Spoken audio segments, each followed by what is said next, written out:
Thank you. Check, check, check, check, check. 1, 2, 2, 3, 4.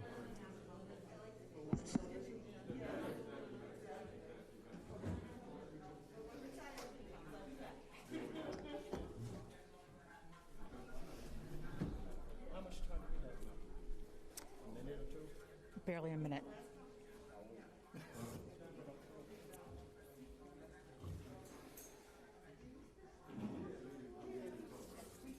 Now, when we speak, how are we going to do? We'll share a microphone? Yeah, if you and Chief can share, Andre and I are going to have our own.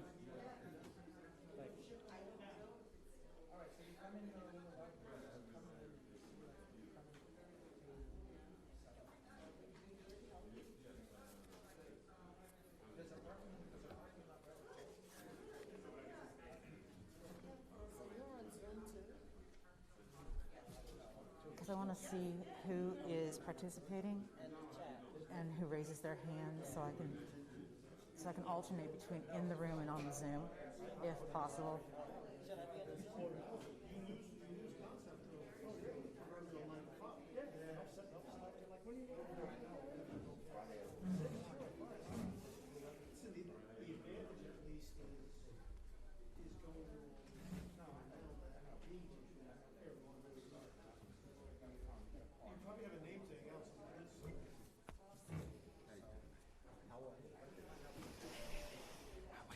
Oh, I'm hanging in.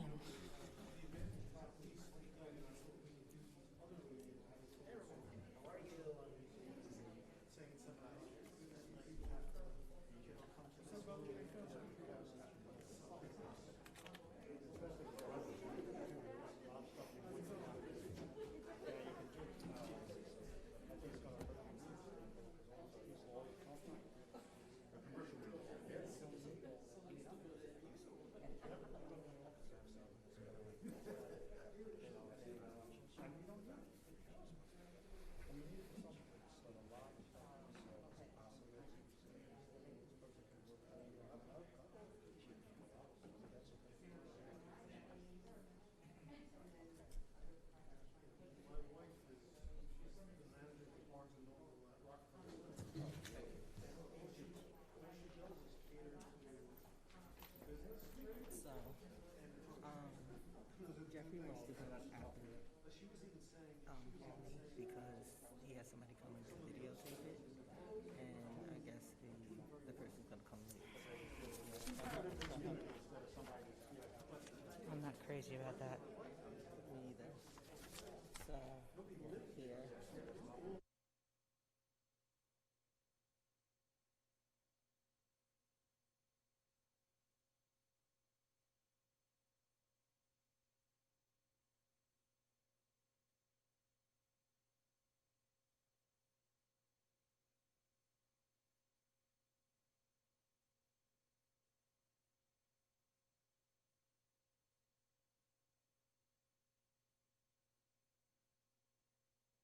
Ask him to give.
Sound good on the mic, Mike? Sound good on the mic? 1, 2, 1, 2. Okay, sound.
You got the intro. Good evening. I'm Susie Erdy.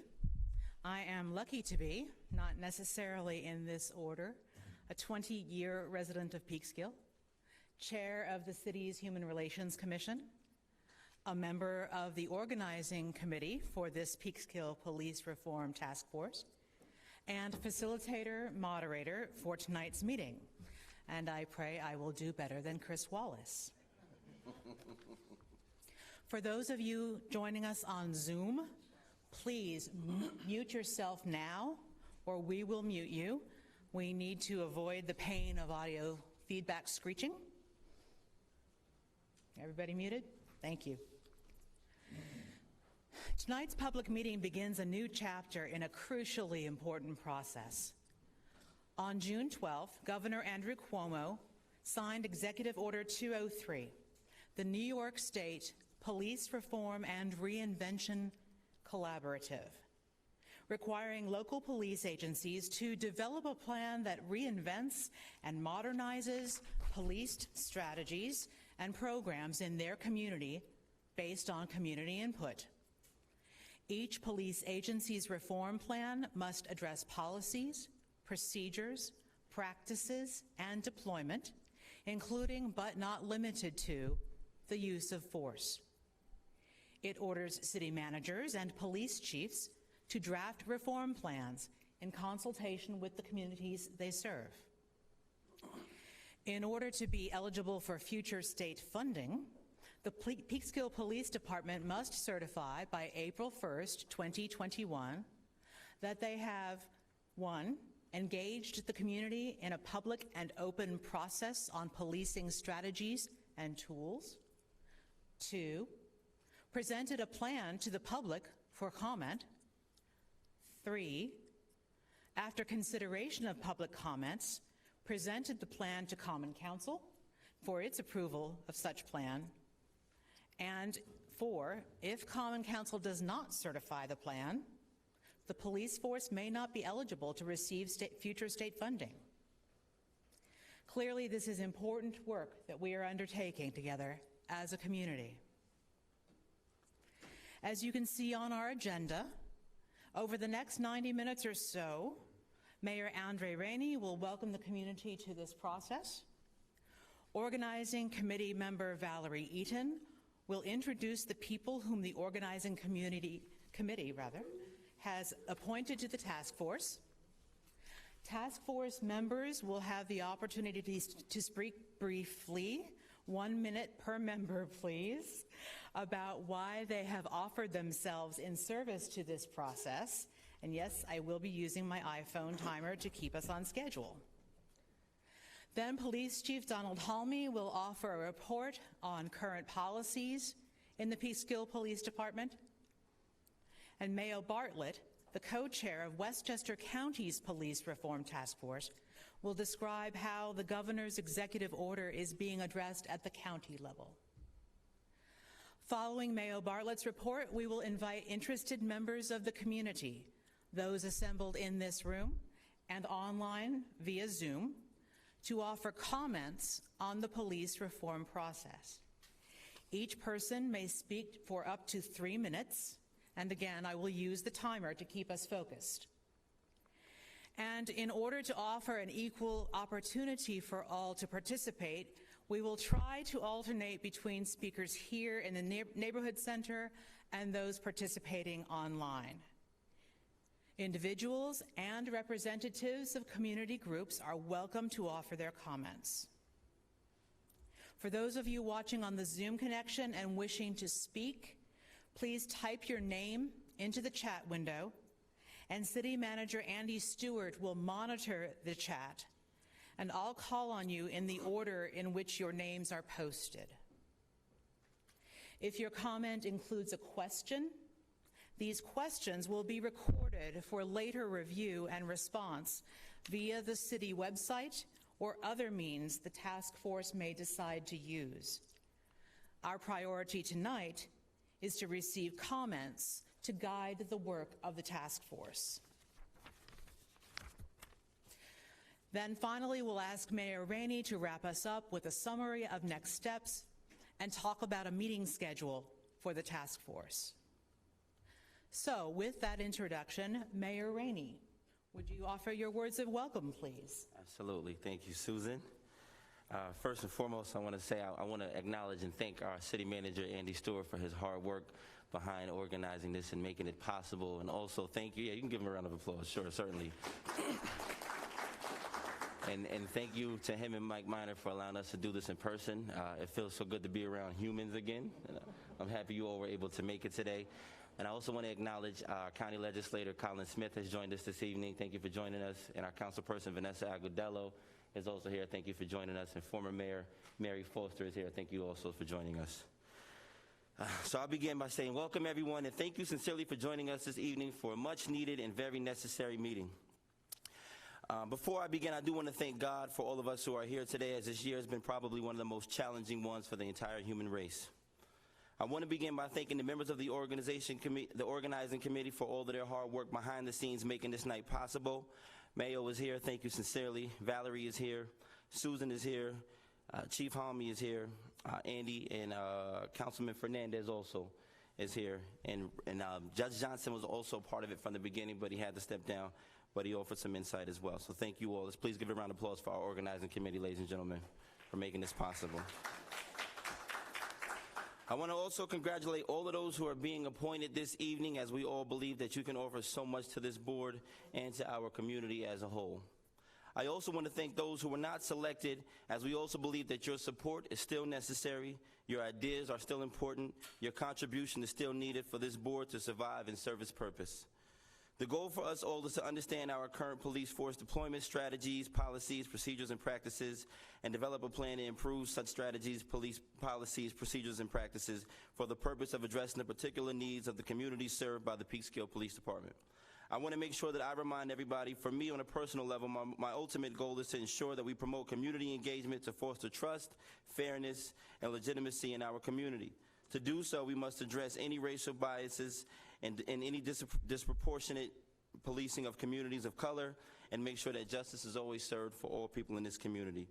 So I thank you all for being here this evening, and I welcome you to the beginning of a strong, positive, thought-provoking, solution-driven future in the city of Peekskill. With that being said, I'll pass it on to the president of the Peekskill NAACP, the wonderful Valerie Eaton. Thank you, Mayor Rainey. I'm going to ask the moderator to continue with her introductions. Also, Mike, I see in the chat that people can't hear me even though I'm right into the mic. Okay. We'll try. No, that's right. Thank you, Mayor Rainey. And now, President Valerie Eaton of the Peekskill chapter of the NAACP will introduce the appointees to the Peekskill Police Reform Task Force. Appointees will have a minute to introduce themselves and share with everyone watching why they have stepped forward to be part of this project. As a process note for appointees, we will call on you in alphabetical order by your last name. When I call on an appointee, I'll also note who's next in the list so you can prepare. Valerie will also present a summary of the several roles that task force members may choose to take on during the next 6 months. Valerie? Thank you very much, Mayor Rainey and Susan. It gives me great pleasure to announce Peekskill's task force members that we've all appointed. And I'm going to be reading, as she said, in alphabetical order, and I would ask you to hold your applause to the end. Christopher Calabrese, Jennifer Carpenter, Jeffrey Deskovich, myself, Valerie Eaton, Susan Erddy, Ramon Fernandez, Jenna Ferris, Donald Halmy, Antonio Knott, Martin McDonald, Wilfredo Morel, Elizabeth Oliveto, Tricia Pickering, Catherine Cazeta, Andre Rainey, Brandon Smith, Andy Stewart, Eileen Sullivan, Joseph Teal, Derek Wright, and we did have one omission because they cannot confirm as yet as of tonight. So I thank you all, but those are the list of appointees that we have had to work on and actually vet through a very long but very, I think, progressive process. Welcome. Thank you.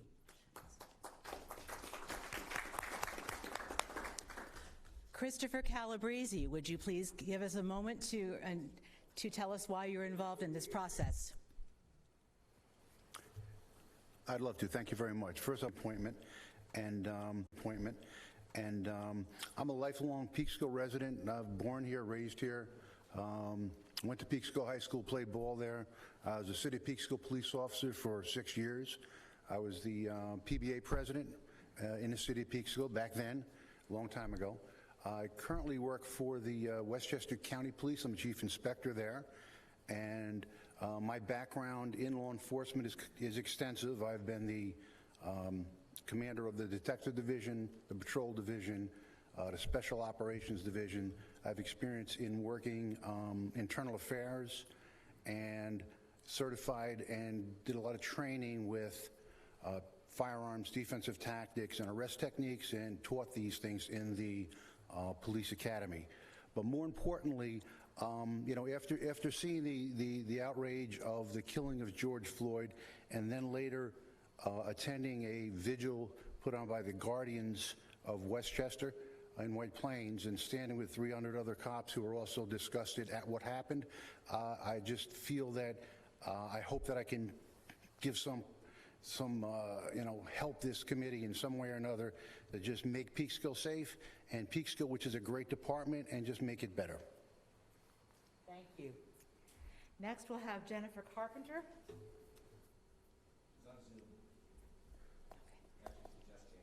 Okay. Jennifer, I understand you are on Zoom, so take a moment to settle and tell us why you are excited to be on this commission, on this task force.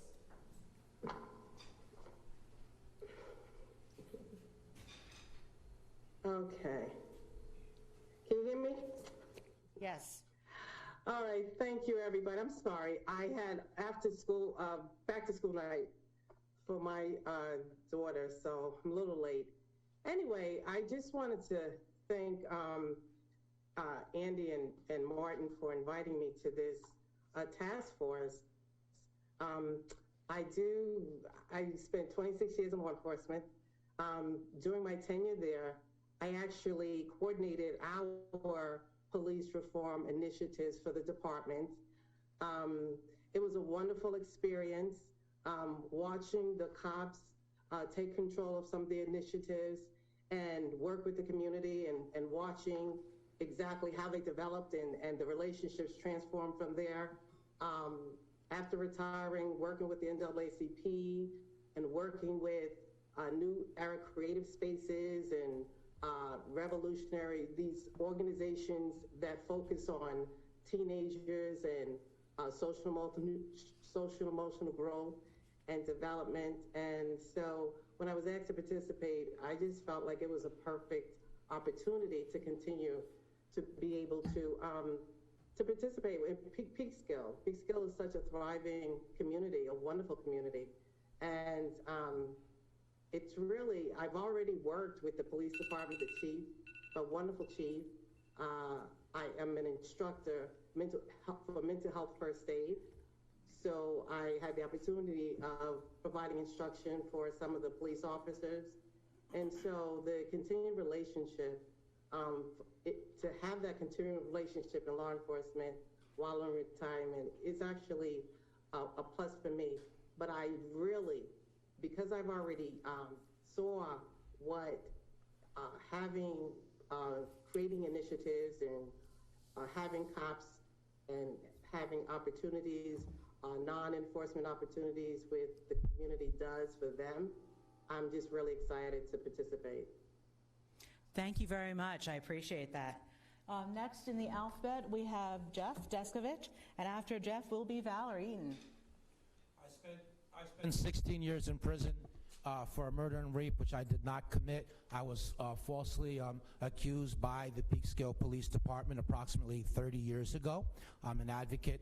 My interest is twofold, preventing future wrongful convictions as well as other criminal justice reform aspects that the police can voluntarily implement. If the train never pulls out of the station, if the police never arrest the wrong person, then a wrongful conviction can't happen. So the police having knowledge of the cause of wrongful conviction, from coerced false confessions to lying informants to misidentification to testifying in court to burying evidence of innocence. If these things can be avoided, we can prevent future wrongful convictions.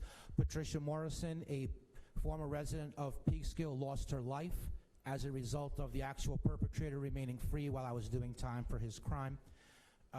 My other interest, briefly, would be police training when it comes to dealing with people's mental health issues, being better equipped for that, selective enforcement of laws, police brutality, and I'm also very concerned with militarization of the police. So I'm hoping to add input, and I want the end result to be improved policing, police restored to a better place of honor with excellent community ties. But that can only happen when there's changes, not just a change of view, but no changes in procedure.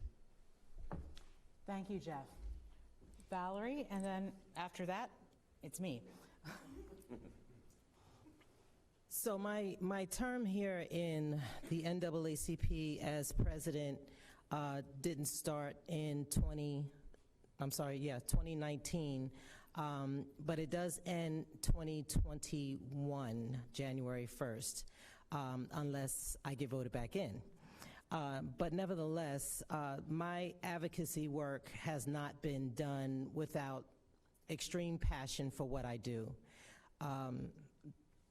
The fight is real, and I believe that there is a different change today, and I'm glad to be part of it. We have had many strides over the past 111 years as the NAACP, starting in 1909, and we have a hashtag, two hashtags that's been very prevalent, and that's when we fight, we win, and we are done dying.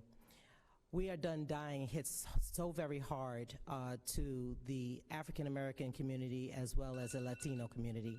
But I just hope that the police reform that we are approaching will just lend a new hand to our community as a whole to be able to work together, live together, and be able to fight together, whatever that fight may be.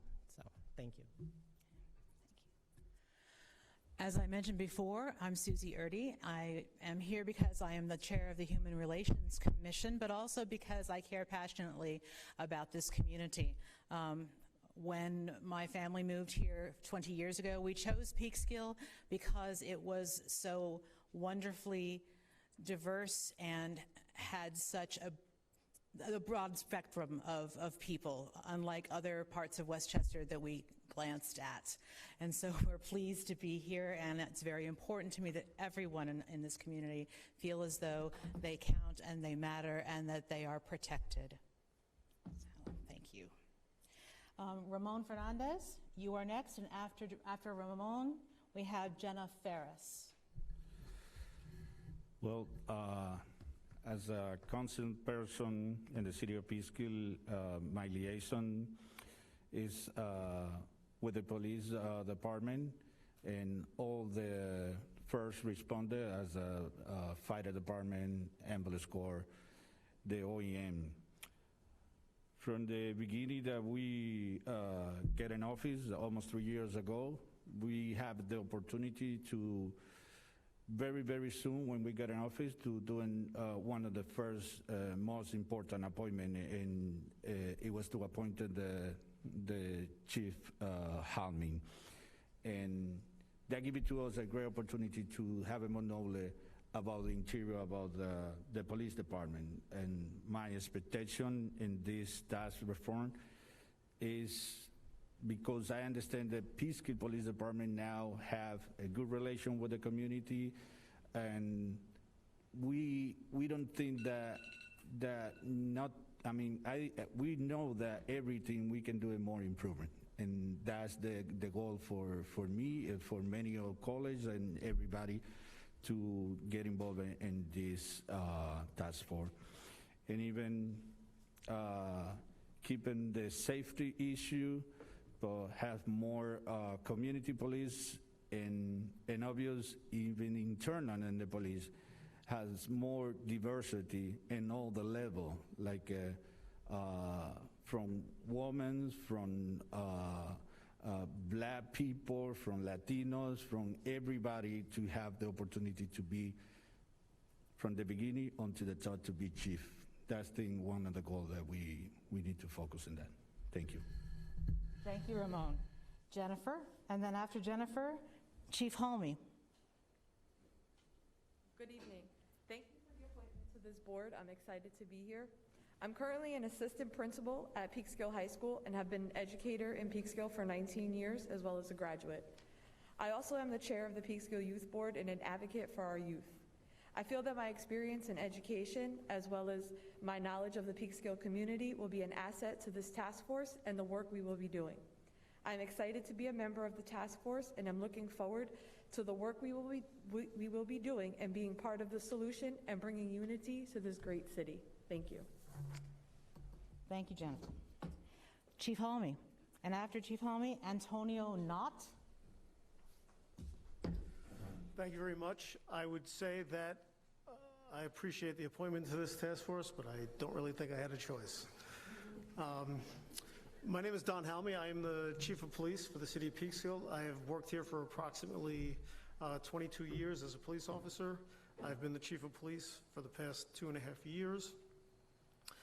I think one of the most important things, for my role here is the engagement with the community as well as the engagement with the department.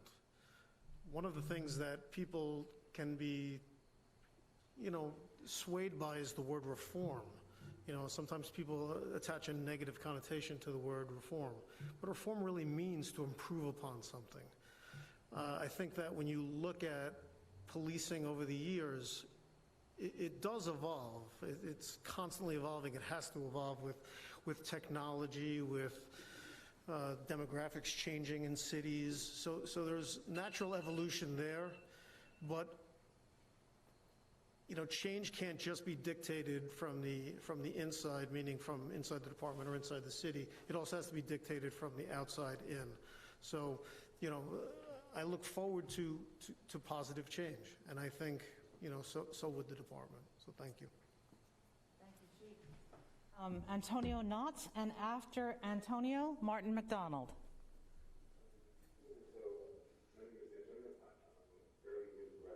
To Peekskill. My partner and I bought a home here about 2 years ago. I serve as the treasurer on the board of the Peekskill Pride organization. My main goal in being a part of this task force is that change is needed, it's desperately needed, and why would I not want to be a part of that change? Being an openly Black gay male, I already have 3 strikes against me, and I'm tired of being a statistic. I'm tired of being racially profiled. So what better way to alleviate that stress than be involved? So thank you for selecting me to be a part of this. Thank you very much, Antonio. Martin McDonald, and then after Martin, Wilfredo Morel. Good evening. Thank you, Chair. Thank you, Mayor. Thank you for the opportunity to be here. I am Martin McDonald. First thing you need to know about me is that I am a Christian. And basically what that means is I'm not perfect. I'm a work in progress. I'm going to say some things, I'm going to do some things, and I might not get it right all the time. So you forgive me as I'm going to forgive some of you. But I got to tell you, we got some things, okay? We got some things that I'm really interested in being a part of this, because I have a baggage with me. I got 60 years of baggage of community policing in the Black community, and things that we have experienced and things that we have seen and witnessed, and we're asking the same question 60 years later. No, we're asking the same question 150 years later. No, we're asking the same question 400 years later on some of these things, and it seems pretty simple to us on what needs to be done. And the questions have to be asked. Why are they not getting done? Why are we always talking about it? So platitudes are great. Placating is fantastic, but it's not really getting things done. I'm here because I want to see things get done. I think we have an excellent police department, and we got to get rid of the bad apples so that it doesn't spoil the rest of the bunch. And it's just that simple for me. Thank you. Wilfredo Morel, and after Wilfredo, Liz Oliveto. Good evening. My name is Wilfredo Morel, and in reference to talk about what I do and why I'm here and what qualified me, I think that it is something that it is very easy to say, but I think that the action is what speaks. I do many things, but one of the things that I do is that I try to be a better human, and that's all we are, human. But my wish for this to happen is that we can put our titles, our differences apart, and really cherish the opportunity that once again our community in Peekskill have. I don't remember under any other political leaders having the opportunity for our community to raise above. And I'm talking about not the usual community that we see in the downtown, but the community that we very often put aside and and basically ignore them.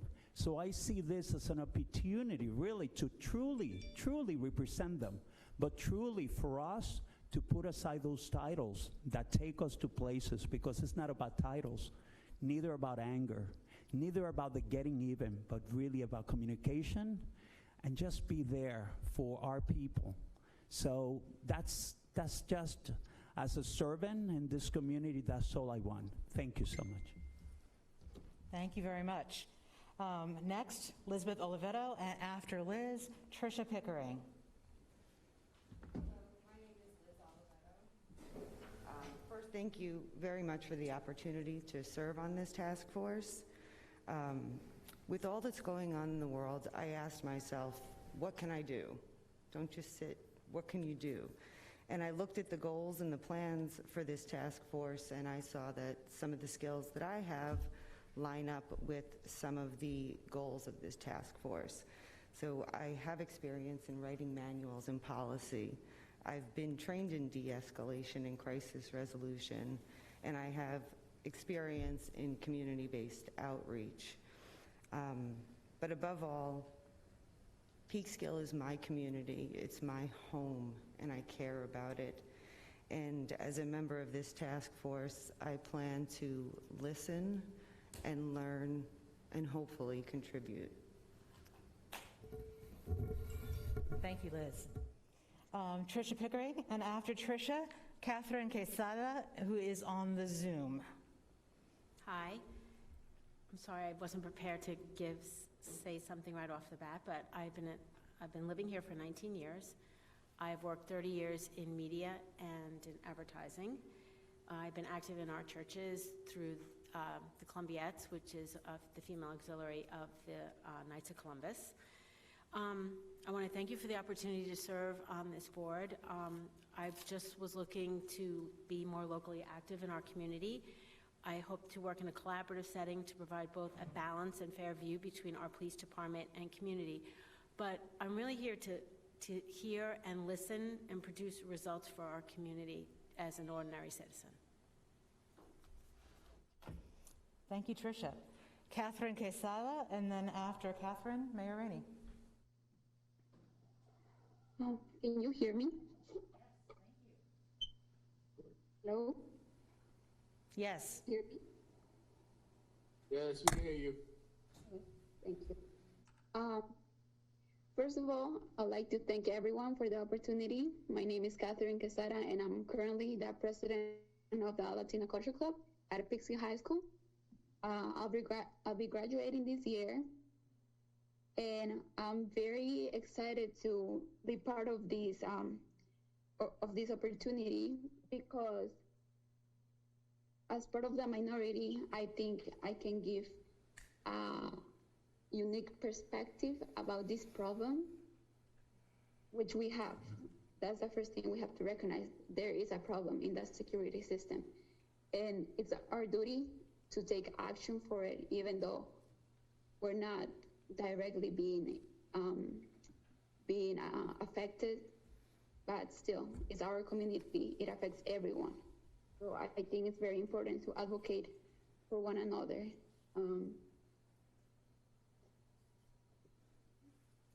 Thank you. Thank you, Catherine, very much. Mayor Rainey, and then after Mayor Rainey, Brandon Smith. All right, good evening, everyone. Thank you again for allowing me to participate in this board. There are many reasons why I think I need to be on this board, or I want to be on this board, whether I was a mayor or not. I feel like this is a board that's going to really change the diversity and change the direction of our community. And one of my main purposes on this board is to make sure that people understand the narrative. There's so many things going on in the world today that really brings the people back. But the city of Peekskill is a beaming light in this country, in my opinion. And in a city where you have a black mayor, you have a black judge, you have black housing authority leaders, you have black and brown principals and assistant principals, black female sergeant police officers, black deputy mayors, black business owners. You have a lot to look forward to in this city when it comes to the black community. And I don't want the narrative of what's going on around the world to be the narrative that they try to make in the city of Peekskill. And my goal is to make sure that we fight to continue this movement for the black community to rise above all of the nonsense that we see on social media and Facebook and the news, and to continue to progress, because the city of Peekskill is a melting pot of diversity. And as long as we stick together, we'll go forward. Thank you, Mayor. Thank Absolutely. you for keeping to the minute on your timer. Yes. Brandon Smith, and after Brandon, Andy Stewart. And Brandon, I believe, is online.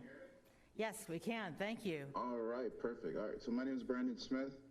I want to thank you for the appointment to this task force here.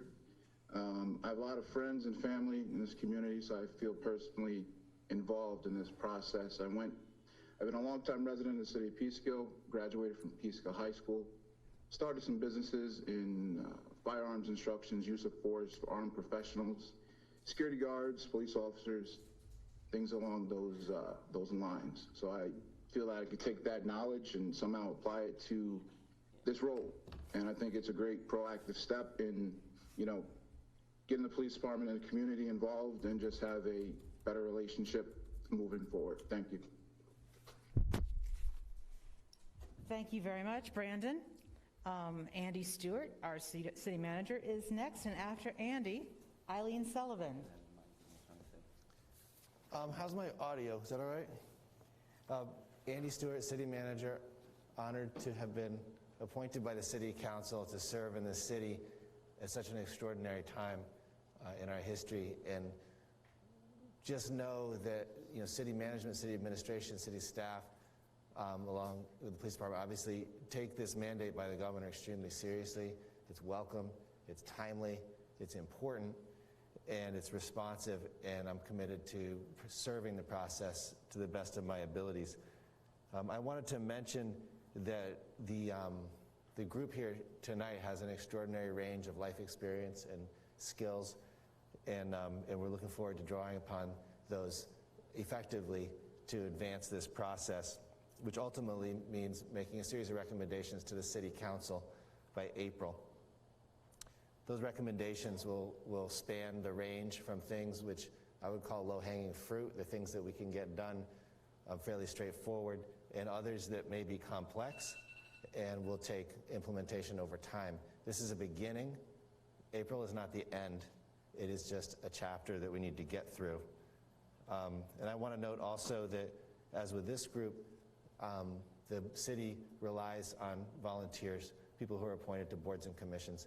There are always vacancies, and I hope folks here will continue to engage and participate in the city in every possible way. Thank you. Thank you, Andy. Eileen Sullivan, and then after Eileen Sullivan, Joseph Teal. Good evening. Thank you for allowing me to be a part of this endeavor. My name is Eileen Sullivan, and although not native born, coming up on my 20th year, I've never lived anywhere as long as I have been here in Peekskill. Peekskill is my home. I'm involved in the community and have been since my first year. I've served on the PTO and chaired the first Citizens Budget Advisory Committee under Superintendent Judith Johnson, who I miss very much. I've taught in Peekskill schools, the middle and high school, and in the Bronx. I have a master's in educational administration.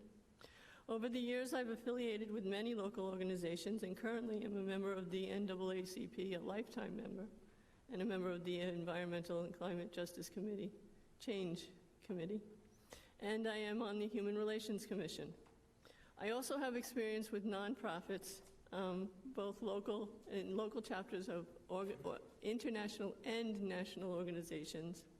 I'm a certified peer bridger and a specialist. I was a member of the Rockland County Mental Health Committee. My involvement in the community and experience elsewhere benefits my participation in this task force in that it will be able to provide unique questions, resources, and research from my personal experience. And I am also the daughter of a retired captain of the New York City Police Department, also a former naval officer. And that has given me personal knowledge of some of the more intimate dealings of the life of an individual invested in his community and his fellow man. I look forward to collaborative and committed progress this task force will accomplish. We will rise to the peak together. Thank you. Thank you, Eileen. Joseph Teal, and after Joseph, Derek Wright. First of all, before I get started, I would just like everybody, if you could just join me, and just we can take a nice deep inhale, and then exhale. I just want to say thank you, because I think this is a very critical time in the city of Peekskill, and we have such a diverse background, multi-ethnic, multi-gender, multi-age, all coming together in unity to try to make a difference. I'm going to try to speed up this presentation as much as I can. I timed it, but I thought on the paper it said we were going to have between 1 and 3 minutes, so I timed it in about 2. Huh? Yeah, on the paper I have it, but okay. But anyway, so first of all, I would like to thank everybody thank the commission for giving me the opportunity to be a part of the task force. I would like to say that what I'm here to talk about is not only an issue of issue for the local community, but it's also a national issue. One of the reasons why I'm here, because Peekskill has come across, and the country has come across certain inflection points that had a big effect, and it required the people to come together to make a difference going forward.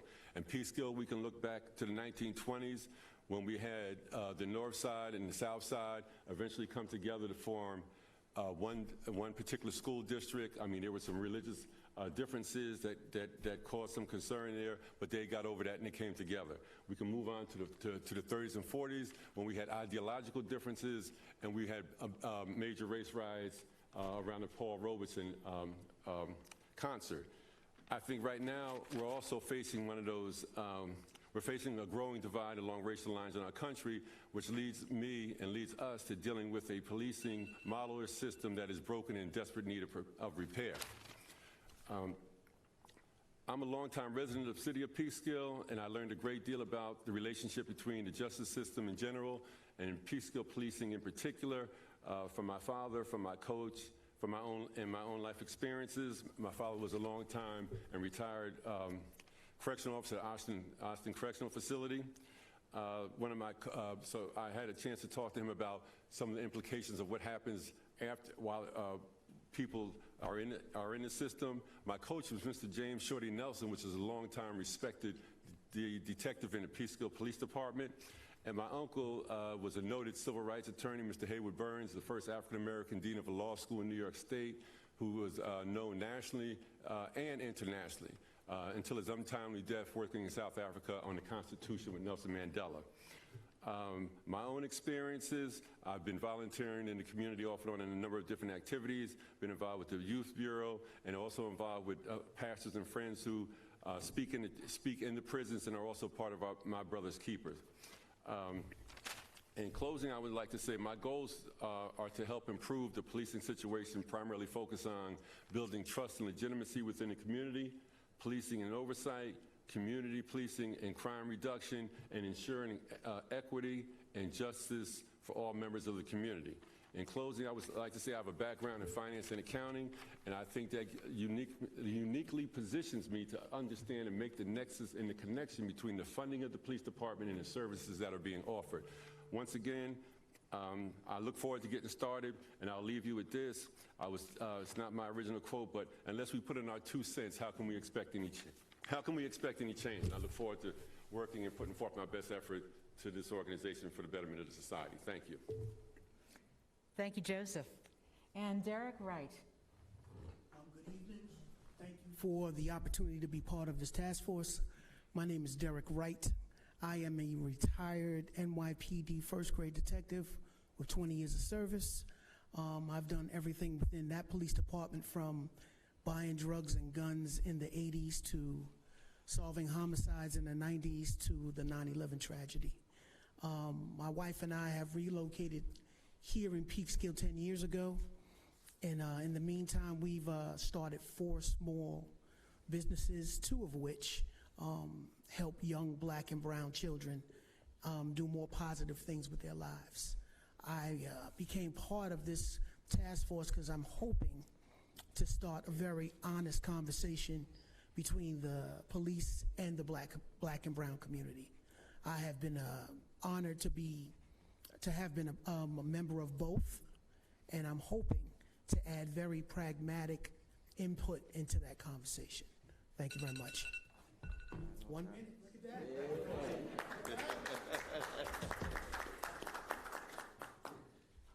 Thank you all, everyone, for adhering to more or less to the minute time and for sharing with us your amazing qualifications and passions that you bring to this. Valerie Eaton, I'm going to ask you now to talk about the summary of the several roles that task force members might choose to become involved with over the next 6 months. Thank you, and thank you all for being involved in this very, very important process in our community.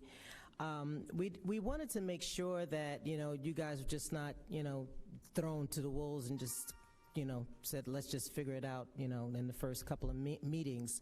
So we wanted to give a sort of a foundation to what the roles and responsibilities would be. So first and foremost, you all know, and I'm sure you have all read the Order 203, the local government is going to be presented with the plan to ratify or adopt it and certify the adoption of the plan to the state budget director on or before April 1st, 2021. The task force administrators / coordinators. So as the organizing committee, we will now evolve. Our organizing efforts are complete now. And so we will now be somewhat of a administrator or coordinator where we'll work with you all to provide direction, including rules of engagement to government officials. And potentially project management controls. For example, co-creating a calendar of milestones with task force members, ensuring milestones are achieved by conferring with the task force members regularly. The task force members, you all have been appointed, and we thank you all.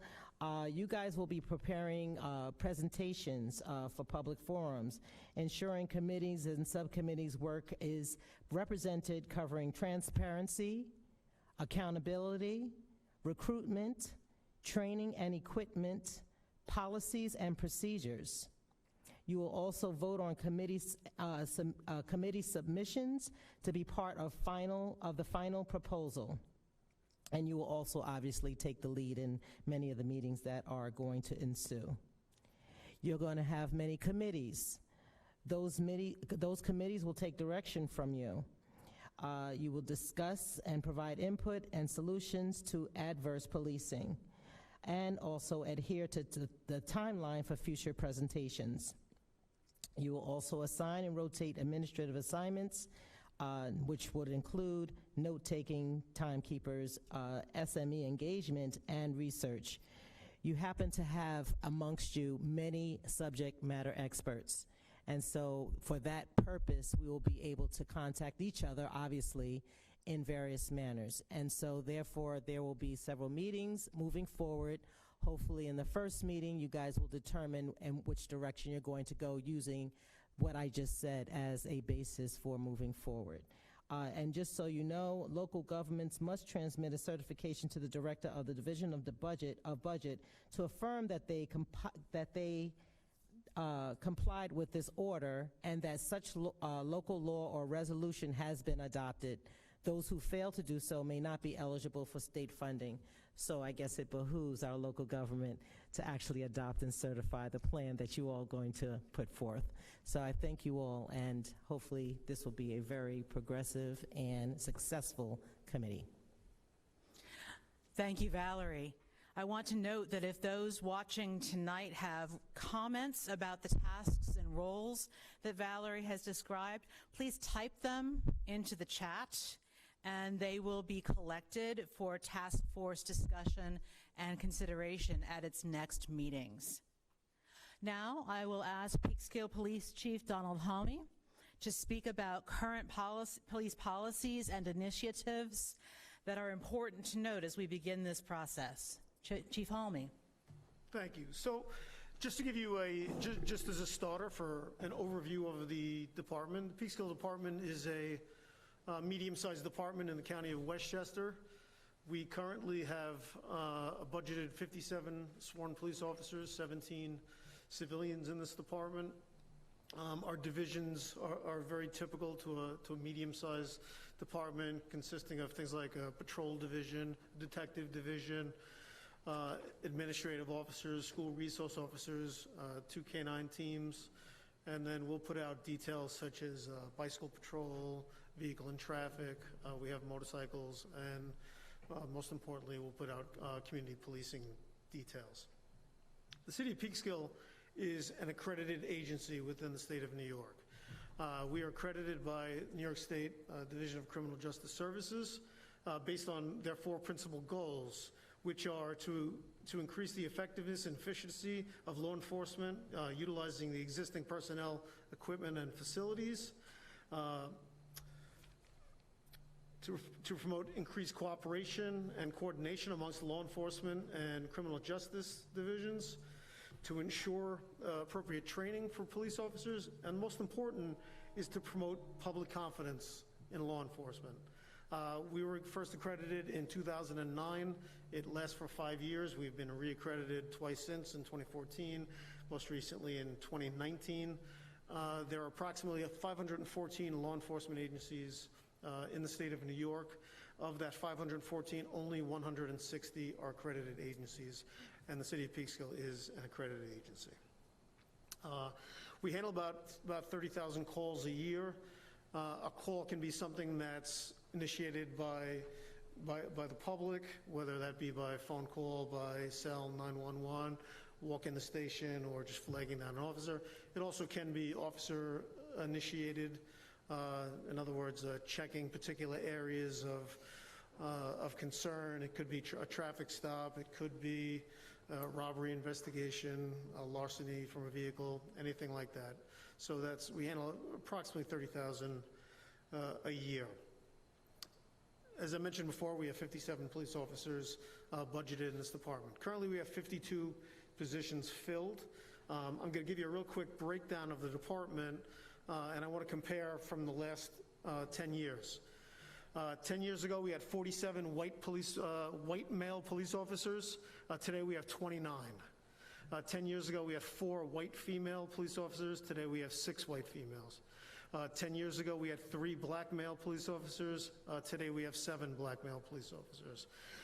10 years ago, we had 1 black female police officer. Today, we have 2 black females.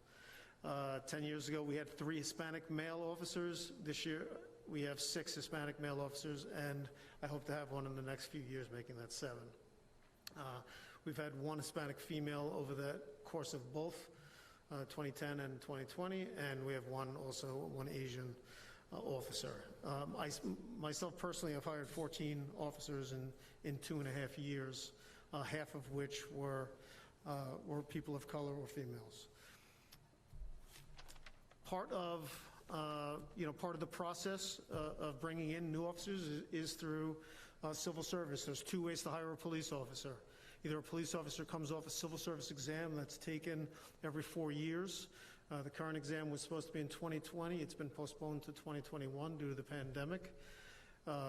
We operate off the rule of 3, the civil service rule of 3, that says you have to pick between the tie of 3 people in the score. So the rule of 3, if there's 25 people that have a 90, you choose between 25. But if there's 1 person that has a 90, you have to go into the 85s to have that choice. Now, if there's only 1 person that has an 85, then you go down into the 80. There has to be at least 3 candidates, though. Similarly, when there's promotional exams, the same way through civil service, you're picking through the top 3 scores. So whenever we do a promotion in the department, there's a promotional exam. They choose through the top 3 scores is who we pick. Is who the candidate must be. That's a big topic, I think, for both promotional and hiring that would need to be discussed on the county level in order to change some of the ways that's done. We also hire through the transfer through New York State police officers. We can't take officers from, say, Rochester or Buffalo. They have to be within a certain distance of Westchester, but we can take transfers that way. Ironically, in New York City, we cannot take direct transfers from the NYPD. They need to be taken off the list, which has to do with the requirements when you're hired. There are different requirements upon the hiring process. So any New York City police officer that becomes a Westchester police officer needs to take the Westchester police test as well. One of the most important things we do is training. We do upwards of 28 hours a year of what's called in-service training. That's training that the department hosts, and it's training that covers annually things such as the use of force, firearms, off-duty encounters, realistic training, like live action demos of encounters that we would deal with every day as police officers, the laws of arrest, search and seizure, defensive tactics, and off-duty encounters. As part of these, the sub-trainings work in the de-escalation, mental health training, diversity training, and now really one of the big trainings is implicit bias, is really getting that more and more incorporated through officers. Outside of that training, the county offers a lot of training programs that we send multiple officers to, the state officer trainings, and then private companies offer trainings that we send officers to on a consistent basis throughout the year. Our policies are based on, for every police department, they have a policy and procedure book, which is their rules and regs, and it's basically, it's this thick, and it's kind of like just a big old-fashioned phone book almost of just pages and pages of the policies and procedures of police departments. Obviously, one of the biggest ones that we deal with today is the use of force. We look at our use of force policy. I know one of the key components that have arisen over the last few months is, what they call 8 Can't Wait from Campaign Zero, dealing with things like banning a chokehold, with using de-escalation tactics, with giving verbal commands before firing a gun or a taser, to exhaust all necessary means before shooting or using deadly force. That officers must stop deadly force or excessive force that they see other officers doing, and they must report it.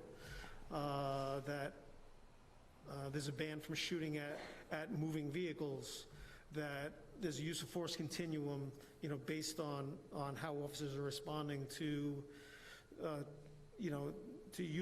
how they use that force, in a particular situation, and the fact that that force has to be reported, and in every one of these instances in the 8 Can't Wait, we do have that in our use of force policy. Every one of those is covered. Now, there's slight variations. You cannot shoot at a moving vehicle. However, there can be exceptions to that rule. There are, just different aspects.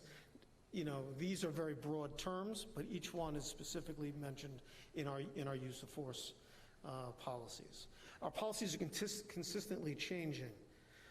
We're even looking right now as part of our budget process in bringing in another company that uses best practices, that uses New York State laws, that uses the Municipal Police Training Council, that's making all the recommendations for the proper training and for the proper policies.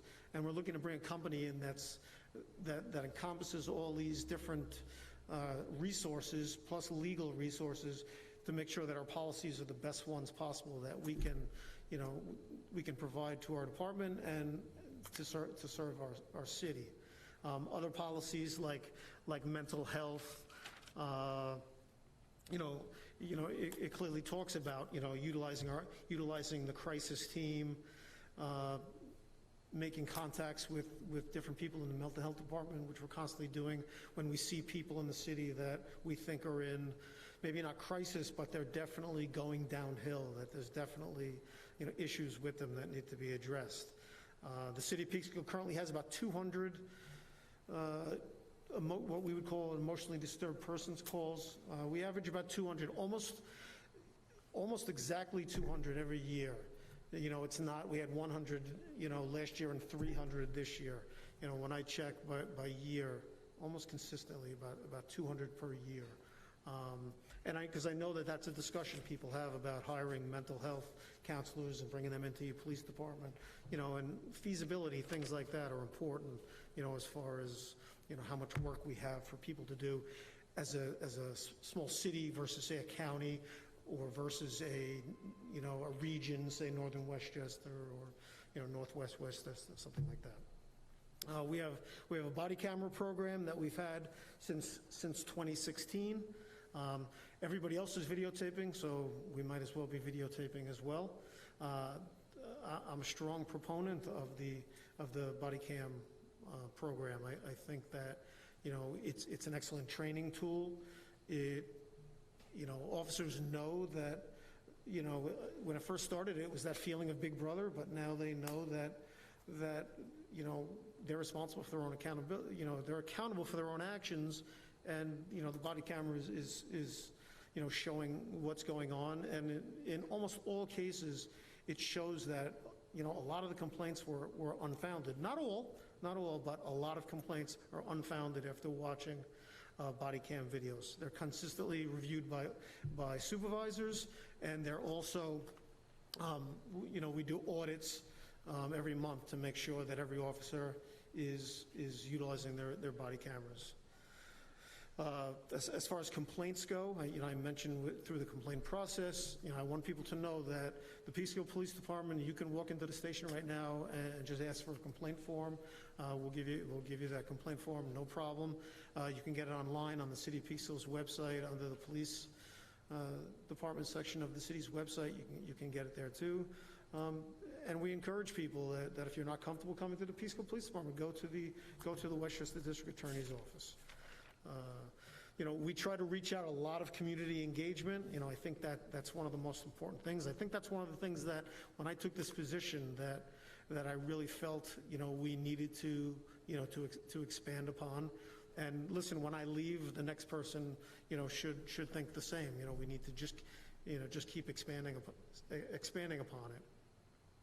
We're constantly evolving, but we're constantly looking to do events. We're looking, I know we've done a few events with the NAACP. We do a Bridging the Gap event. We've played kickball. We've gone bowling.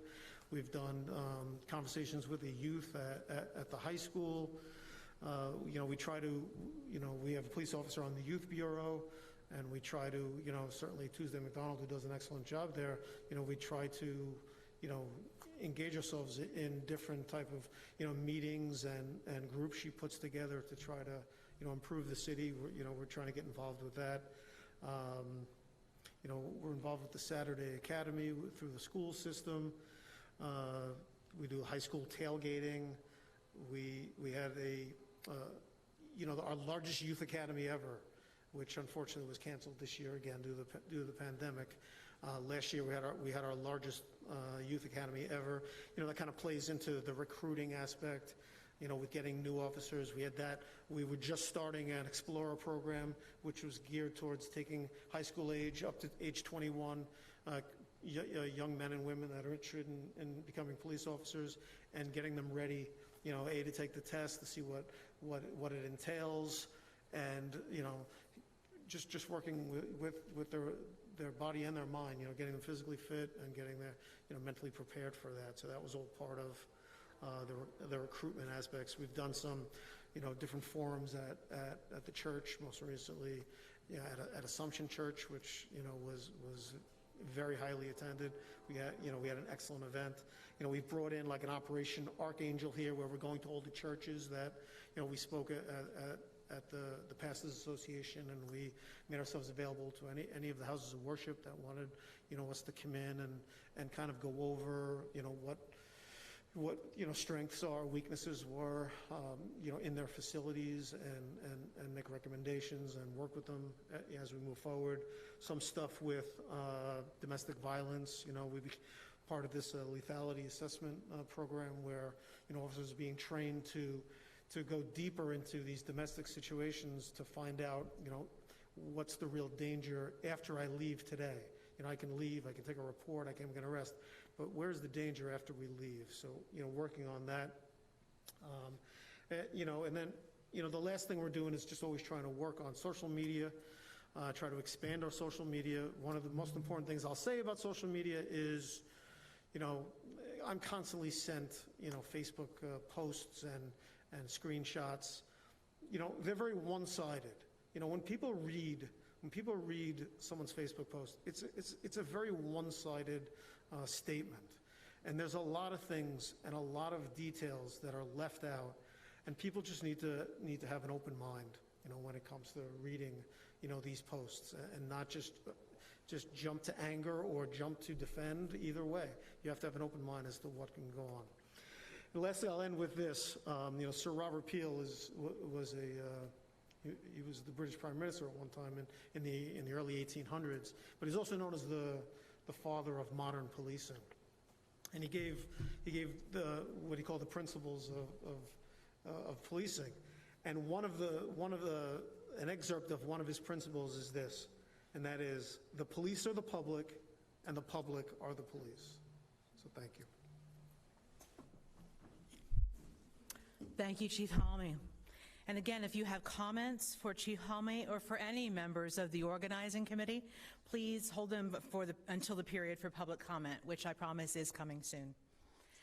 Next, please welcome Mayo Bartlett, who is the co-chair of the Westchester County Police Reform Task Force. The county is required to respond to Governor Cuomo's executive order just as municipalities across the state are. And so we've asked Mayo to speak about how the county is working to meet the requirements of the executive order. Mayo? Thank you very much for having me. And thank you for inviting me to participate and to work with the Peekskill Task Force. And I just have to commend the mayor. I have to commend the city manager and all of the members who have been part of the steering committee to bring this task force together. And after listening to the members of the task force, I'm extremely encouraged. I see just a tremendous diversity of talent and people who clearly love Peekskill. And I think I'm going to start really where the chief ended, that the police are the community and the community are the police. And no truer words can ever be said. And when you look at things that way, it's very difficult to consider someone to be the other. So what we have been doing at Westchester County in terms of our police reform and reimagining task force has been to look at what are we doing right now that's working well, what are we not doing that we should be doing, and what are some of the things that we maybe are doing that perhaps shouldn't be done at all. And as we look at these things, we start to look at it as an opportunity to bring people together. And just imagine if we were able to have everybody in this room together under normal circumstances, not in response to police killing, not with masks on, hopefully without a pandemic, but simply because this is community. So when we start to look at each other as members of a common community, it's very difficult to demonize that person, whether they're police or a member of the community. We've looked at what could the police be in a perfect world if we were able to begin from the ground up. What are our wish lists? What are the things that we would love to see done? And when we begin there, you start to look at, well, how do we recruit police? You know, where do the police come from? So we have 6 working groups. Those 6 working groups have now met over 40 times. And we actually began this process prior to Governor Cuomo's suggestion that it needed to be done based upon his executive order. And I don't mention that as a feather in our cap, but it's simply that in Westchester County, we're fortunate enough that we've been having these conversations for a long time, and with County Executive Latimer for about 3 years now, I'd say. What we're doing is we're looking at who are we recruiting, how do we find those people, how can we do that better, how can we make sure that young people understand the role of law enforcement, perhaps in school. What are the things that we can do to perhaps entice a young person to consider law enforcement as a career, to understand how broad a career law enforcement can be, looking at things like forensics, looking at things like possibly serving in the FBI, maybe going to law school, maybe being a police officer. And then we're also talking about ways that we can look at training. And Westchester County is responsible for training almost all of the police that are in Westchester County, including some recruits that come from elsewhere. And what should be trained? What are we doing well? What are things that we could be doing better? And in that assessment, we're having honest conversations. We have members of law enforcement, members of the community, tremendous number of different disciplines. And sometimes we have some challenging conversations, but they've always been respectful. And I think that we've always come away a bit better because of an honest sharing of people's opinions and bringing their expertise to the table. And as we start to look at what does that training look like, we look at mental health. We look at the mental health training that officers receive before they go out into the street. We look at training in terms of use of force, but probably even more important, de-escalation. We look at what our officers are trained to do, and in terms of how do they implement that training, and so what do the policies look like? What are policies and procedures? And are they accurately and adequately taking into account the challenges that we face today? And in some respects they do. In some respects we're encountering things that we didn't anticipate.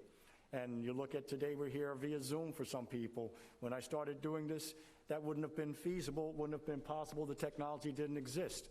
So now we have to look at ways to address sometimes technological challenges. But the bigger challenges are just how do we interact with one another. And if a person doesn't follow the policy, how is that person going to be held accountable? So without a real model of accountability, it's very difficult for any community to ask its people to trust the process. And we heard Jeffrey Descovich talk about his experience. And I commend the Peekskill Task Force for inviting Jeff and Jeff for participating, because I think it's only through having those types of honest conversations that we grow and that we become more than what we are at the moment. And the effort that we're engaged in right now is not so much even for us as I see it, but it's an opportunity for us to leave this world a better place for those who haven't yet been born, so that when they come into the world, they're not dealing with some of the problems that we have as we speak right now. They're going to come in to a police department that more accurately reflects the people in the community. And again, going back to what Chief said, they will be the community. When we start to look at what accountability looks like, it shouldn't be a mystery. So ideally, you would imagine that the public policy is clearly set forth, that the policing policy is available without someone having to necessarily come into the police headquarters, without someone having to go and do a FOIL to try to find the information that should be readily available, and today should be on a website. So we're looking at ways we can make things more accessible. We're looking at ways that we can reevaluate whether we actually need an 800-page police policy. We're starting to wonder, can somebody actually master an 800-page police policy? Or is it something that perhaps can be condensed and can be more readily understood, not just by the police, but by the public? So will the public and the police be able to have a meeting of the minds? Can there be trust on both sides? Can we get back to being community? Now, Peekskill, I was a prosecutor in Peekskill 6 years ago, and Peekskill always struck me as a unique part of Westchester County. It was always a place where I felt, even though I wasn't from Peekskill, I felt at home in Peekskill. So I think that you have an advantage there. But that doesn't mean it's perfect. And I forget who, but someone mentioned the fact that there are parts of the community that we don't necessarily see, we don't recognize. And that's true virtually in every community, whether it's homeless people or it's people who are not as affluent, who tend to be marginalized. And I think that the effort here today is to remove that element of marginalizing individuals and not seeing them as something less than anyone else. So we're taking this opportunity to look at best practices in Westchester County, to look at best practices in New York State, to look at best practices throughout the United States and beyond. So we are, thankfully, in Westchester County, one of the roughly 50% of the Westchester police departments that's accredited, along with Peekskill. We have state accreditation. In our estimation, every police department in the county and beyond, and in New York State, should be accredited. We don't think that's a lot to ask. And when you look at the fact that only 25% of the police departments in New York State are accredited, that's troubling. Because when you leave Westchester County, when you leave Peekskill, you don't necessarily know what to expect because the standards are lacking. Sometimes there are no standards. Firearm training that is required of accredited agencies, not necessarily required of those that are not accredited. And sometimes it's a disservice to the police. So we're thinking about shared services. We're thinking about ways that police can work with members of the community who have mental health backgrounds. How are we going to be routing 911 calls? Are they always best routed to the police? And are the police always those best capable of serving the needs of the people when you get there? We're looking at potential of having registries where if you wanted to and you have a loved one who has special needs, you can let the police department know that, so that if they arrive at your home and encounter your nephew who's deaf, they don't start to wonder why he's not complying. So there are a number of things that we can do that will be fair to the community, fair to the police, that will allow us to move forward in a positive way. We're looking at some of the things that are done in the United Kingdom. They have community policing there sometimes that involves individuals who are not carrying a firearm and who may work with mental health professionals. We've explored models in Japan. And the only limitation that we have is our own limitation. So as we set forth today with the Peekskill Task Force, please do not make it smaller. Come and have any goals that you think we can achieve. And we may not achieve it right now. It doesn't matter. It's going to be an evolving work. It's going to be something we're going to continually have to revisit. And even if we get to the point where we're comfortable that we are the gold standard in policing, we shouldn't stop and rest on our laurels, because then we'll cease to be. So we have to put forth the same effort that any athlete that we revere would put in, any musician, anybody who we think is great, any great artist. They never are satisfied. They never say, hey, we're there. They don't compare themselves to others and say we're better.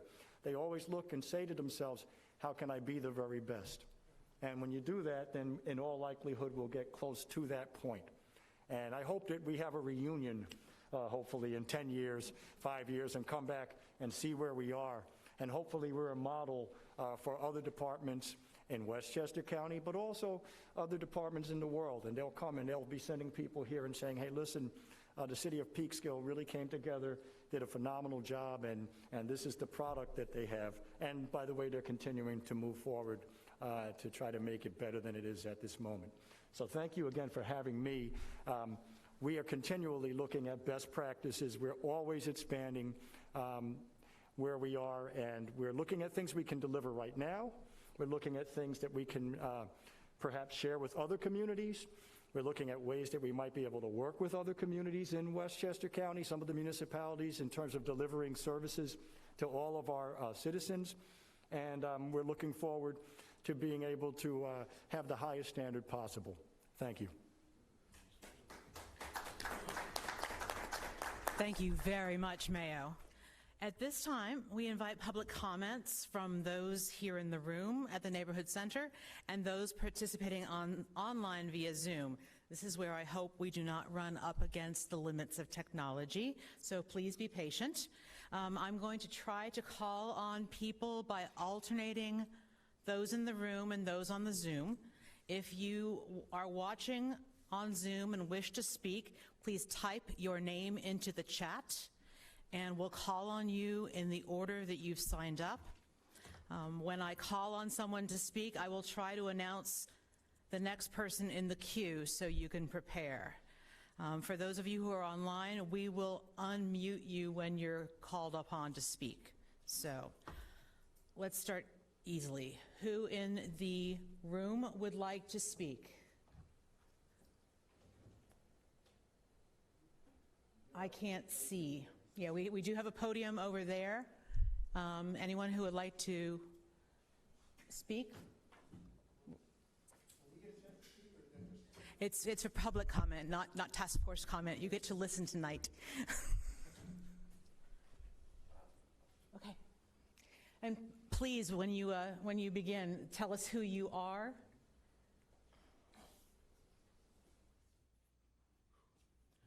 My name is Alexander Davis Jr.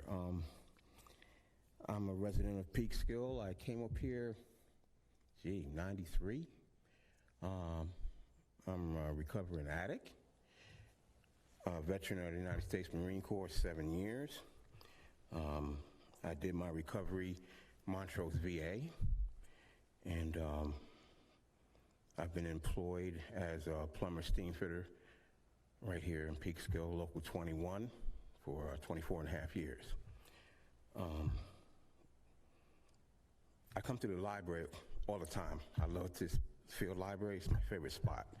So I'm always here. I didn't know you guys were having this meeting, but I'm glad I found out you were having it, and I'm glad I was here to hear what I heard, and it kind of put a chill in me because, you know, we got trying times here with this pandemic and everything going on.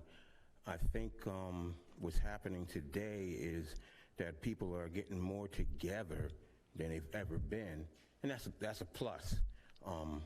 I've raised 4 kids in Peekskill, 2 girls, 2 boys. They graduated from Peekskill High School, and so I myself grew up in Washingtonville in Orange County. And, you know, I'm proud to be a resident of Peekskill. Hopefully, when I retire, which is in the next couple of years, that I'll die in Peekskill.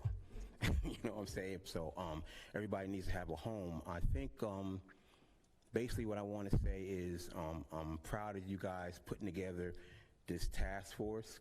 It's very important to the community.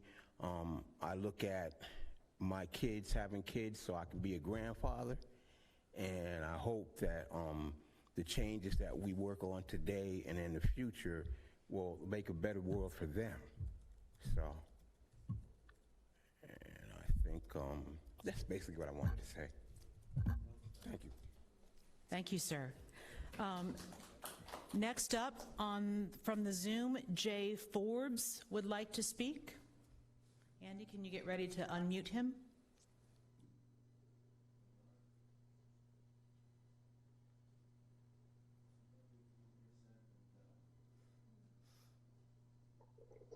In the interest of time, I will try to make this very quick. I've been in Peekskill now for 2 years. My family, my in-laws lived here for over 40 years, and I am concerned about the national figures which I see. And just in terms of what I put together, the chief was very forthcoming in providing some of the concepts and answering some of my questions regarding how policing works here. I have spoken to Sandy Gallup about pending legislation on a statewide and countywide basis, and I've done considerable research. And I furnished a three-page summary of police reform issues and questions I might have, and some suggestions which I put in the hands of the city manager who's here, Mayor Rainey, and the deputy mayor as well. And I hope that in the interest of time, you can disseminate that to the task force and have their feedback on it and see what's relevant. But just let me top line a few of the things that I want to get into just very quickly. And that is, I think to start this process, one has to know exactly how we compare to what's going on a national basis. And we know that in the last 5 years, roughly half the victims of police brutality and killings across the country have been people of color. And that might not apply here. And so just for the sake of understanding this, just a few of the things, I'd like to know, for example, what percentage of Peekskill's budget is allocated to policing, how much of that budget goes for salaries and how much for overtime, and what reasonable percentage, if there is going to be a reallocation, should go to mental health experts, others who are experts in homelessness and substance abuse and the rest. And in terms of clearing crime and solving cases, how do we compare to national averages, which is in that summary? So those are just a couple of the things that I'd like to talk about, of course, with a specific concentration on some of the things. For example, 80% of the country wants to eliminate restrictive breathing practices like chokeholds and carotid artery blockage, and 63% favor eliminating qualified immunity for officers. I'd like to know where that's going. I'm just highlighting some of the things that I have in here. And then the final thought, to echo what the gentleman from the county spoke to, I think we should strive for diversity, but examine and seek answers to the largely undiscussed but significant issue of officers of color across the United States, often attempting to show allegiance to their brothers in blue by aggressively joining in police misconduct. I believe we should also assist police officers back to imaging themselves as guardians of safety rather than encouraging the more recently assumption of a warrior mentality. And I do want to thank the chief in particular for being open and honest and forthright about the changes that are taking place here and what his vision of policing. And I hope we will be an exemplary city in that respect. And thank you very much for hearing me. Thank you, Jay. Do we have someone else in the room? Okay. And then if there's anyone on the Zoom who wants to speak after the next person in the room, please type your name into the chat and go ahead. Thank you, Madam Chair. My name is Jan Nunley, and I am a retired priest of the Episcopal Church, recently retired from St. Peter's Episcopal Church here in Peekskill. And I just wanted to bring up before the task force, and incidentally, I thank you very much for your service on this task force, but I just wanted to bring up the issue of religious communities and policing. In particular, of course, the issue of bias crimes and hate crimes, anti-Semitism being an example of that, anti-Muslim activity, as one of the issues in which the faith community needs to be involved in discussions about policing in this community. And the other is community safety. We had a representative from the Peekskill Police Department come to St. Peter's last year before I retired, and I have preached a couple of sermons on the issue of community safety within the congregation following incidents of bias crimes against religious communities. And I think it's important that we work with communities of faith to help them to, I don't want to say harden their facilities, because we don't want to be hard, but to help communities of faith to understand what they can do to make their worship spaces and meeting spaces safer places for everyone. And also, as we're doing that, I would suggest some training for officers in how to interact with different types of religious communities. Some religious communities have different restrictions on interactions, let's say between males and females, or restrictions on touching, various things like that. And it's important for officers to be aware of those things when they're dealing with the members of those communities. Once again, thank you for your service. Thank you. Do we have anyone on the Zoom who would like to speak? I don't see anyone signed up in chat. Okay. Is there anyone else in the room then who would like to speak? Okay, Mary.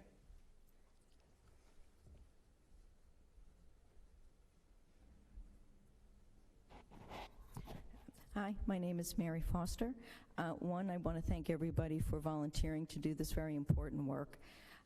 As a member of the community, I would be interested to understand more about how community members will get engaged with the committee members. If I understood the roles and responsibilities that were listed, it looked like you all were going to shepherd some other community volunteers in the discussion of your work. And so having a further understanding of how that process would work, I think would be helpful for everybody.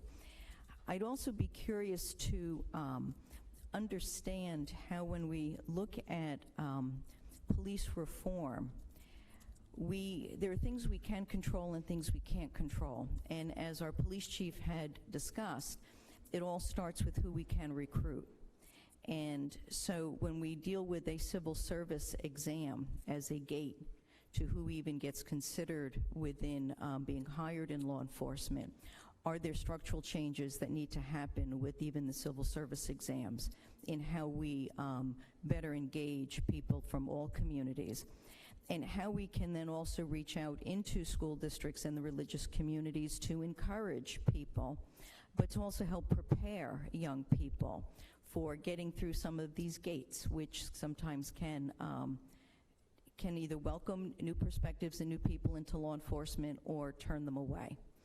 And so I know that we don't control that, but I do think that many communities talking upward to New York State or others, or outward, or whichever way it goes, can bring about change. And I think that change is really important, because we can only be as good as the best people that we are able to recruit. And I think there's so much talent, and Peekskill is such a unique community. And over the years, we've done, I think, a much better job recruiting from within our community. And so when we are policing neighbor to neighbor, we don't have so much the other, but we still have pockets of our community that are invisible, as had been discussed. And so the most that we can do within this community structure, and thinking about how it not only impacts our policies and procedures, but the things that need to be advocated and pushed forward for us, is important. Thank you very much, Mary. Still not seeing anyone raising their hand on Zoom, so we'll give the room another chance. Colin?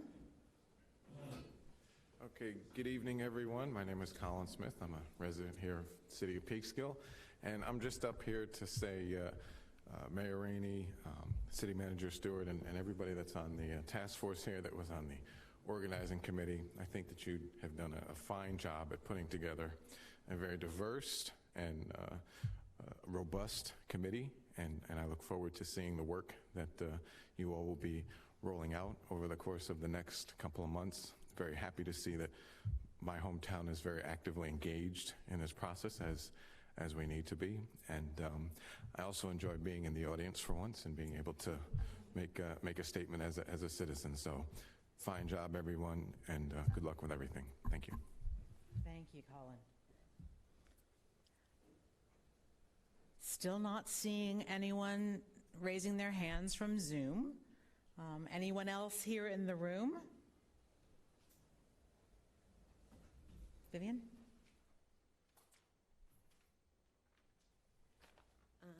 Hi, my name is Gabrielle Hamilton. Thank you so much for having me. I'm actually not a Peekskill resident, and I do not work here, but I do frequent Peekskill. I love Peekskill, and I'm a social worker with a lot of experience in that field, so I thought that some of the perspectives that I've had might be helpful to the committee. So, and I really do appreciate the opportunity to talk with you today. So, I believe that when you call law enforcement, you get a law enforcement answer, but if you call a social worker or other mental health professionals, you'll get a very different approach that's actually more healthy and helpful for the community and for the individual. I've been a social worker since 1993. I started my career as a foster care caseworker in the Bronx, and I made home visits to homes that were drug infested and burnt out, actually. And I was welcomed by the biological parents who were losing their children. I was responsible for them losing their children. I was never unsafe walking around by myself to take care of my patients in the community. I was also actually welcomed, actually. They would make me dinner, so it was a really warm experience. And so I wanted to make sure that you guys know that there are other ways of approaching this problem. I've been working in mental health clinics in the Bronx, Manhattan, Queens, and Long Island, and I frequently have suicidal patients that I had to call EMS to take them to the hospital, and EMS arrives, and there's 2 people.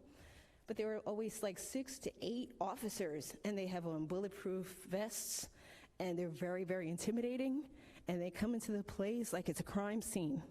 And this is very, very scary for the patients that I'm working with and for the other patients in the waiting area. They ask questions that are inappropriate.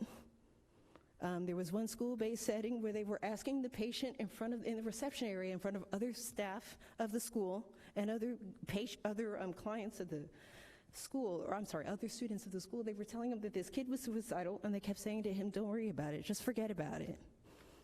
So, not very helpful. I am currently the co-chair of the Mental Health Committee for the Rockland Coalition to End the New Jim Crow.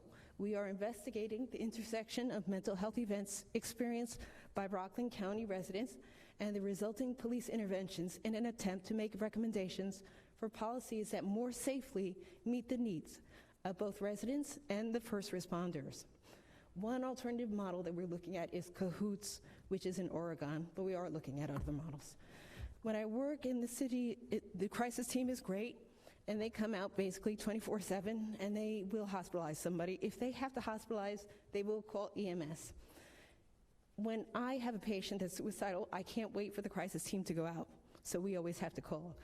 And also the police do also come when you're talking about a regular medical emergency, so if someone has a heart attack, the police come. So in Westchester, the crisis teams are also a wonderful option, but they are limited. They're not 24/7. I would expand the operating hours and put more money into additional mental health professionals and peers, and they would include the police only if they feel unsafe. Thanks so much for your time and consideration. Have a good evening and stay safe. Thank you very much. Still not seeing anyone on Zoom. Is there anyone else in the room who would like to offer public comment? Have we given everyone a chance to speak who would like to speak? Martin,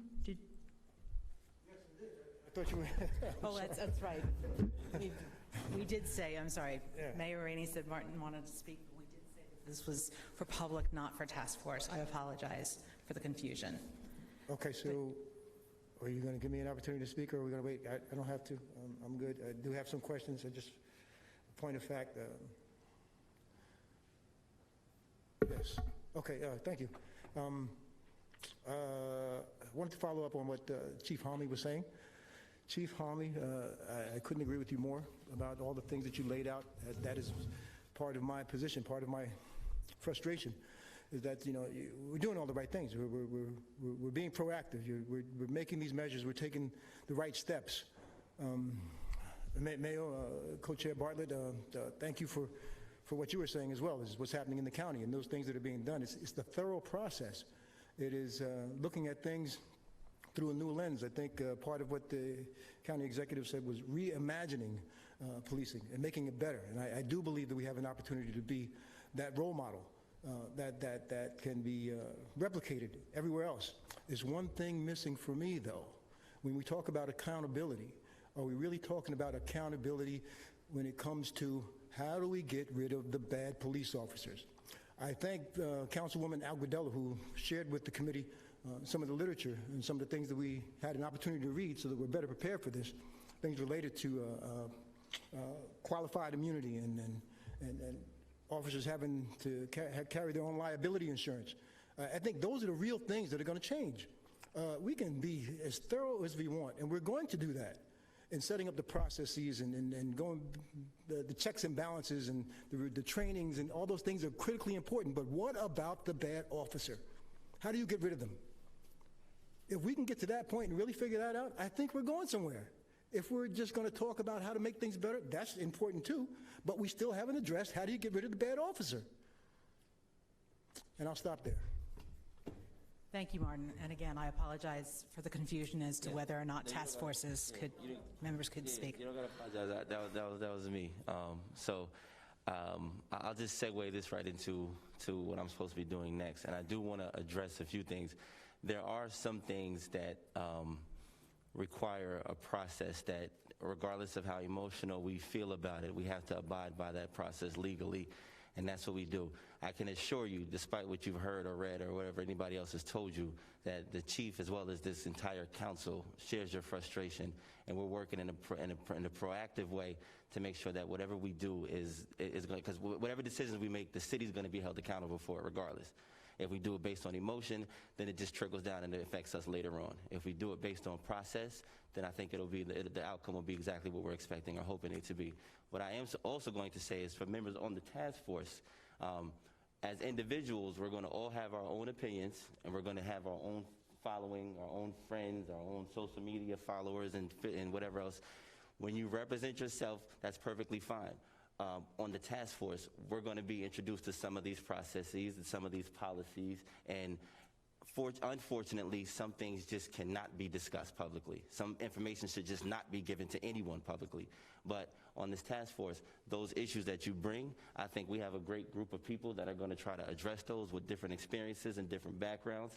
Everybody's on this task force that I believe has an open mind and has great knowledge of what they want to see done in the city of Peekskill. And as I think one thing that everybody on this board actually said is, Peekskill can be that role model city. Peekskill can be that shining beacon when it comes to police and city and community engagement. And you know, as Jeffrey Deskovich mentioned, you know, there were some things that happened 30 years ago. We don't want to see that happen to anybody else now. I have 3 children. I don't want to see any of my children go through anything like some of the stuff that I've read about and seen on social media or even here in the city of Peekskill. So I'm doing the best I can to make sure that they're safe. You working with the Black Diamonds, I know how passionate you are, and I can see how passionate you are whenever you speak about it. And I appreciate that, and that's why we want your insight on this board. So I think the first thing we need to really discuss too as a board is when we're going to meet, because we do want to make this board as effective as possible, and we have up until April to actually come up with a full-fledged plan. So I think we need to discuss when we're going to meet again, and once we get to our first meeting, all of those things that you just brought up and anything that any other members of the board want to bring up, we should bring up. We'll create an agenda for the first meeting, and we'll move forward. And we can meet every week. We can meet every other week, whatever, I know that the weather's going to be different soon. COVID's still here. Holidays are coming up. So just keep that all in mind. But we still want this task force to be as effective as possible. So if I could just jump right in. All right, good. So I just want to, maybe we can get okay, we got one more person. Vanessa, Councilwoman Aguilera. Thank you so much. I just wanted to quickly just bring to everyone's attention, in case you do not know, and maybe to the public's attention as well, something to consider as we're going through this process, as we're considering different policies in which can improve the police services here in Peekskill. The city of Peekskill is right now out of contract with the police union. So that's something that we're going to be renewing very shortly, or in the process of kind of negotiating. And in the past, and I shouldn't say here specifically in Peekskill because I don't have much context on that, but I know in other places these agreements do impede reasonable accountability efforts and can serve as barriers to reasonable investigation, oversight, and disciplinary procedures. So I think that this is something that the board should have an eye on. It should be something that you're discussing. These union agreements are very powerful, and they very much provide kind of parameters in which how you can discipline your officers given circumstances. So it's something that I just want to put on everyone's radar, want to put on your radar. It's definitely on the City Council's radar, but it's something that should be up for discussion as well. Thank you. Thank you, Vanessa. So I would like to say, if we can decide right now when we're available to meet next, if Thursday evening is a convenience for everyone, we can certainly do that. If there are other times of the day or other days of the week that work best for others, we can consider that too. I can tell you all right now, Monday nights are just not going to be possible for me and Councilman Fernandez or the city manager, and we need to be here especially. So any night other than that, I think if we can come to some sort of an agreement now, we would be good. So I'll throw it out there first. Is Thursday nights, 7 p.m. a time that's convenient for everyone here? So if it is, just raise your hand so we can see. If it's not, just keep your hand down. That looks really good, and we can do this by Zoom from here on out. There's no requirement that we all show up in the same physical space at the same time. And I'm also assuming by late December, it'll be easier if we did most of it by Zoom, depending on weather and snow nights. Yeah. So do we want to do every Thursday for a while, or 2 Thursdays a month? So let's make it every Thursday for now, Okay. and at the first and second meeting, we'll see how that goes. And then if we want to change the time and days, or if something else comes up, then we can do that. If that's fair for everyone. Okay. All right. Absolutely clear. Our next meeting is next week on Thursday. It's 7 p.m. via Zoom. Everybody will get a Zoom invitation. It'll be for a repeating meeting, maybe for 3 or 4 of them, until the task force decides if it wants to change course. Thank you, Andy. So it'll be 100% Zoom. Yeah, 100% Zoom. Children and pets are expected to walk through the screen, so don't worry about it. We frequently hear children on our calls. Thank you, Mayor Rainey. Pardon me? I said, which is refreshing sometimes, by the way. Comic relief at the time that we need it the most. Thank you, Mayor Rainey. Thank you to everyone gathered here in the Neighborhood Center and online via Zoom. We are grateful for your participation, and we look forward to your continuing involvement as this important process moves forward. Good night, be safe, be well. Question?